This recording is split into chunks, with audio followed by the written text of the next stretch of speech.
The wind howls across the plains, carrying with it a chill that slices straight through the bones. Snow drifts against the hills, piling in silence. The temperature drops below zero, and the land turns to frozen glass. Yet beneath that bitter surface, a faint glow flickers from a small dome-shaped mound half buried in the earth. Inside, it's warm. Not just bearable, but truly comfortable. Families talk, cook, and rest, their breath rising softly into the wooden beams above.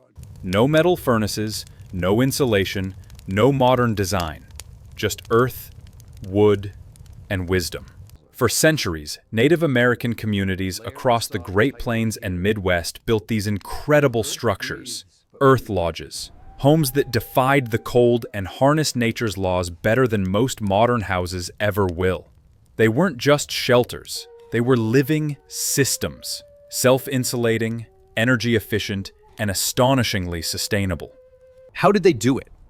How could soil and timber, arranged with bare hands, create comfort in temperatures that could kill within hours? The answer lies in their deep understanding of balance. Between heat and airflow, structure and spirit, earth and sky. These lodges weren't just built on the land, they were built with it. In this story, we'll dig beneath the surface, literally, to uncover the secrets that turned frozen prairies into warm sanctuaries. You'll see how ancient builders used science without ever naming it, and how their designs outsmarted both weather and time. So before you turn up your thermostat again, pause and imagine. What if the ultimate winter technology was never made of steel or plastic, but of patience, respect, and Earth itself? Long before concrete foundations and insulated walls, there were architects who built with wind, soil, and instinct.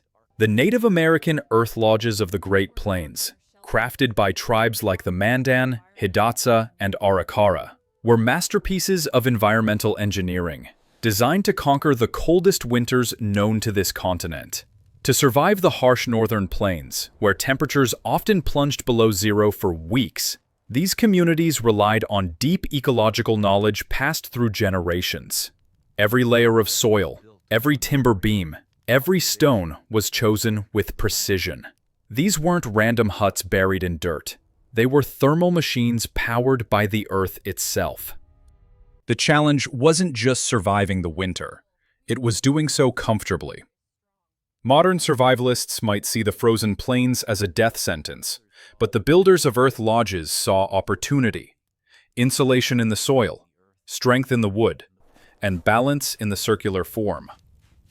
The earth became both shield and partner. Each lodge represented the perfect fusion of culture and climate. Built partly underground and topped with thick layers of sod, these domed homes maintained a consistent internal temperature year-round. During blizzards, they glowed with warmth. In summer, they stayed cool and dry. Even modern architects marvel at their energy efficiency. But beyond engineering, there was purpose. The lodge's design symbolized life itself. The dome representing the sky, the central fire, the heart, and the entryway, the path from the world below to the world above. These homes didn't just protect the body, they nurtured the spirit. The question is, how did they achieve this miracle of warmth with nothing but natural materials and ancestral wisdom? To answer that, we need to look closer at their greatest ally, the earth itself. At first glance, an earth lodge seems simple. A rounded mound covered in grass and soil. But hidden beneath that simplicity is a masterpiece of thermal design.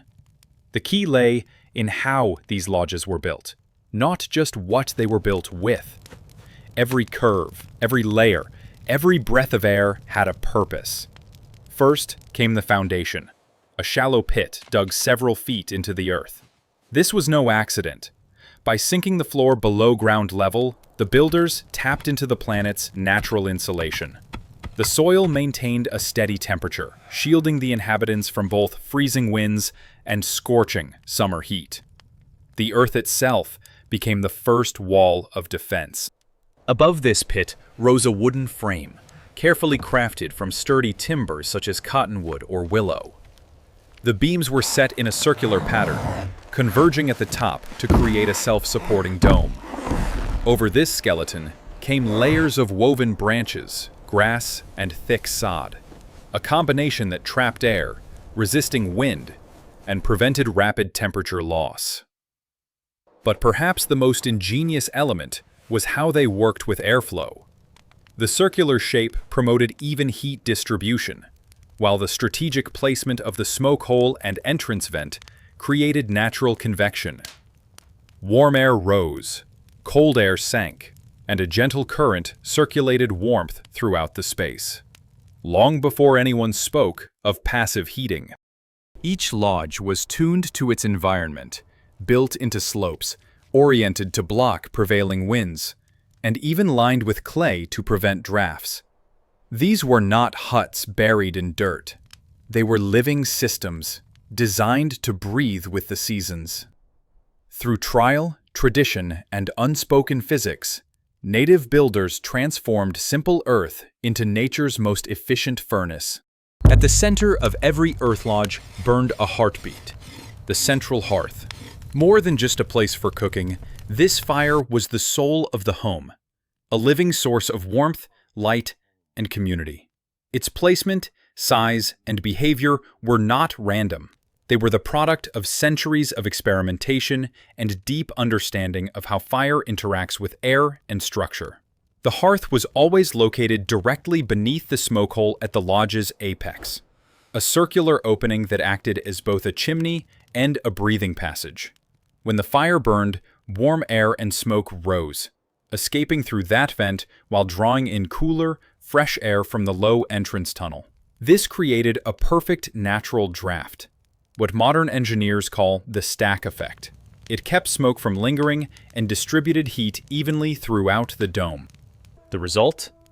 A steady, radiant warmth that filled the space without choking the inhabitants. Even during raging blizzards, the fire's draw prevented smoke from sinking, allowing people to cook, sleep, and gather comfortably. The hearth's glow reflected on the interior walls, darkened from years of smoke, creating an atmosphere that felt alive and sacred. Fueling this warmth required wisdom, not waste. Builders gathered wood strategically, dry branches from fallen trees or driftwood hardened by age, and maintained small, consistent fires instead of roaring blazes. Fire management was both science and ceremony, ensuring that no spark endangered the home while every ember served its purpose. The central hearth wasn't merely practical, it was symbolic. It represented the connection between earth and sky, between human life and natural balance. Around it, families shared stories, food, and gratitude, all while the frozen world outside howled in vain. Inside an earth lodge, winter didn't feel like survival. It felt like belonging. The thick earthen walls muted the wind's roar, and the golden glow of the central fire cast long, soft shadows that danced across the curved ceiling.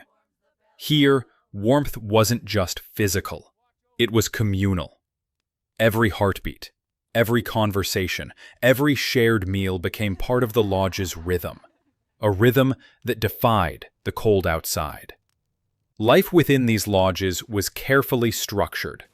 Sleeping areas lined the circular walls, raised slightly above the ground to stay warmer.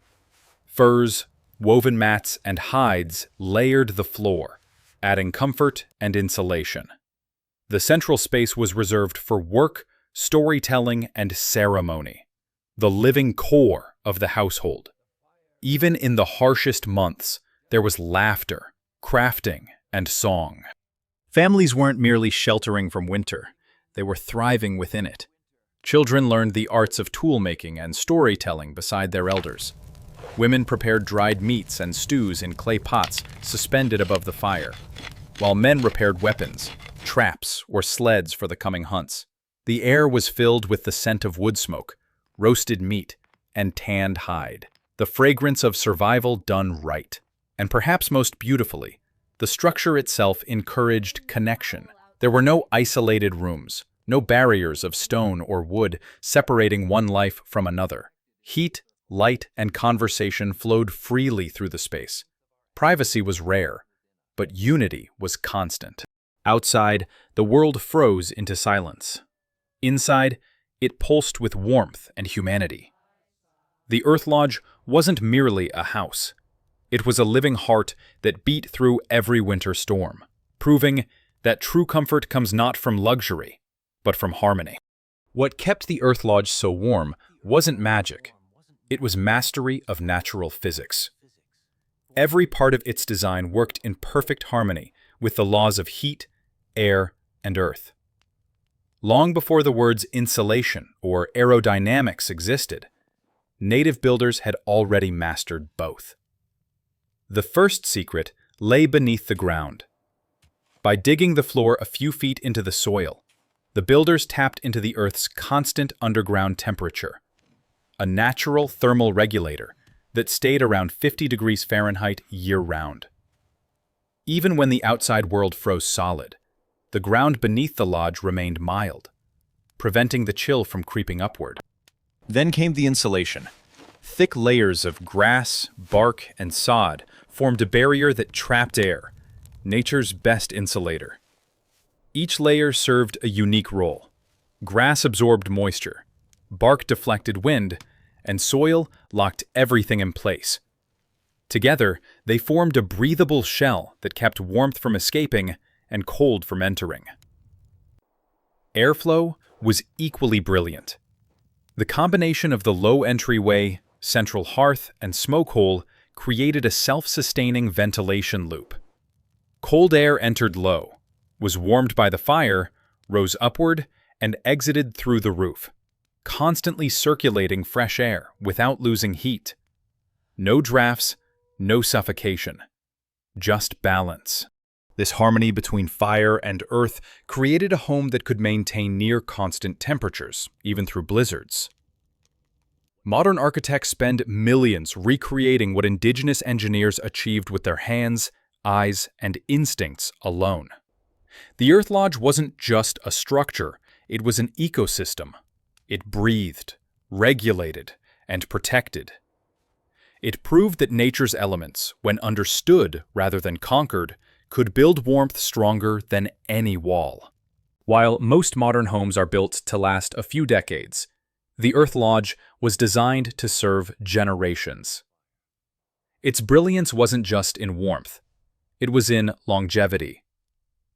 These structures could endure 20, 30, even 40 years of brutal seasons before needing rebuilding. And when they did, the land reclaimed every part of them. Nothing went to waste. Durability started at the ground. The pit foundation anchored the lodge against wind and frost heave, a natural phenomenon where frozen soil expands and cracks weaker structures. The sod walls absorbed shifting pressure instead of resisting it, flexing like muscle rather than breaking like bone. Over time, as rains compacted the outer layers, the lodge became even stronger. Nature's version of self-reinforcement. The roof beams, too, were chosen with care. Hardwoods like cottonwood or oak formed the main ribs, treated through smoke curing and weathering to resist decay. Over them lay a skin of willows and reeds, lightweight, flexible, and resilient. The earthen cap, heavy with sod, wasn't a burden. It was protection. It absorbed impact from storms and acted as a living shield that healed itself through grass regrowth each spring. And when time finally wore a lodge down, its collapse wasn't loss. It was renewal. The wood decomposed, enriching the soil. The sod returned to the prairie, leaving no scars, only memories. A new lodge would rise nearby, built from the same land, following the same circle of life. The Earth Lodge was not just built on the land, it was built for it. A partnership measured not in years but in cycles. It stood as proof that true architecture doesn't dominate nature, it joins her. Every curve, beam, and angle of the Earth Lodge held meaning far beyond utility. To its builders, architecture was not just shelter, it was ceremony. The structure itself mirrored the universe as they understood it, transforming every home into a living reflection of creation. The circular floor plan symbolized the cycle of life: birth, growth, death, and renewal, a form without beginning or end. The entrance always faced east, greeting the rising sun each morning, inviting light, warmth, and spiritual renewal into the space. This wasn't aesthetic design. It was alignment with the cosmos, an acknowledgement that survival required harmony, not dominance. The central hearth represented the heart of the world, the meeting place between earth below and sky above. The smoke that rose from it was more than exhaust. It was a sacred bridge between the human and the divine, carrying prayers and gratitude upward. The smoke hole at the top symbolized the Great Spirit's window, an opening through which balance was maintained between the seen and unseen worlds. Even the supporting poles held spiritual significance. Each beam corresponded to a direction, an element, or a protector spirit. The builders knew that a home grounded in meaning would endure not only physically, but spiritually. To live within an earth lodge was to live within the story of creation itself. Every night, families gathered around the fire, not merely to stay warm, but to reaffirm their place in the sacred order of life. This sacred geometry made the earth lodge more than architecture. It was a cosmic diagram, teaching that every breath of warmth came from the same forces that shaped the stars above. Though the Earth Lodge is most famously associated with the Mandan, Hidatsa, and Arikara nations of the northern plains, its genius spread far beyond one region.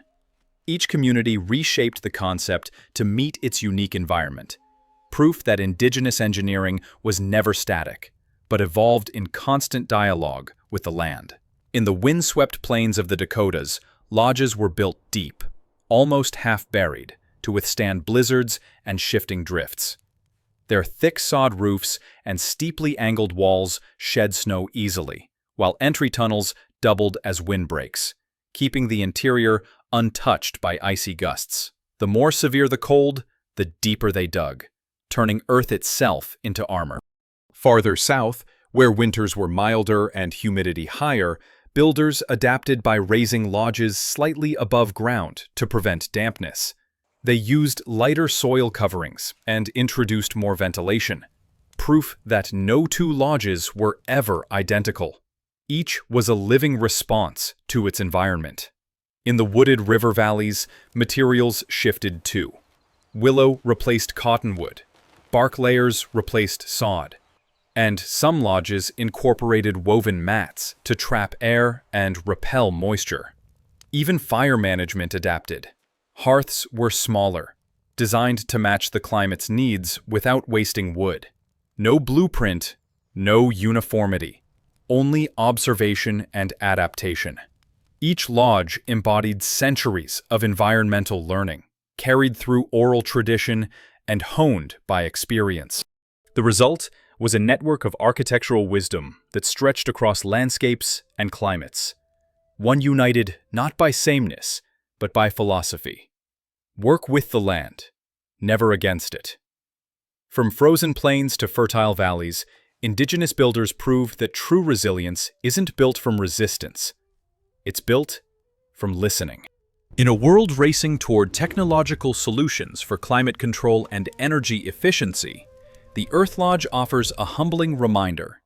The smartest homes are the ones that breathe with the planet, not against it. Centuries before the term green architecture existed, native builders had already perfected it. Their approach to warmth and comfort required no fossil fuels, no insulation foam, and no steel. Instead, they relied on renewable, local materials: wood, soil, grass, and stone, arranged in ways that honored both physics and ecology. Every lodge was carbon neutral before the phrase ever existed, and when it reached the end of its life, it left no debris, no pollution, only fertile soil and memory. Today's architects talk about passive design, the art of regulating temperature naturally through structure. The Earth Lodge was passive design in its purest form. It used the planet's own thermal mass for insulation, controlled air through precise vent placement, and maintained energy balance without a single external input. Modern homes spend billions trying to replicate what indigenous ingenuity achieved with observation and patience. But sustainability wasn't just about energy, it was about ethics. Every beam and clod of soil was gathered with intent. Nothing was wasted, nothing taken without reason. That's the deeper lesson modern society often misses. Environmentalism without reverence is only half a solution. In a time when technology separates us from the rhythms of the Earth Lodge invites us to reconnect, to build, live, and heat our homes in ways that give back as much as they take.